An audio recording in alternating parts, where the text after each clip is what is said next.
అసలు ఏం కర్రీ చేయాలో అర్థం కానప్పుడు నాకు తక్కువ గుర్తొచ్చేది పెరుగు చారుతో ఎన్ని రకాలుగా చేయొచ్చు అన్ని ట్రై చేసేస్తా. ఇప్పుడు బెండకాయ పెరుగు చారు చేశాను, చాలా బాగుంది, చూసేసింది.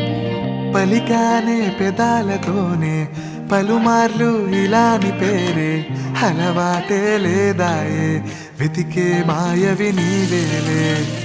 ఒక్క మాటే మాట్లాడవంటే మది దాటి రాలేను అందే విన్నావా అంటూనే పిలిచాయే నా మౌనాలే. కలవా కదవా నన్ను తాకే అలవా మనసే సంద్రంలా మారిందా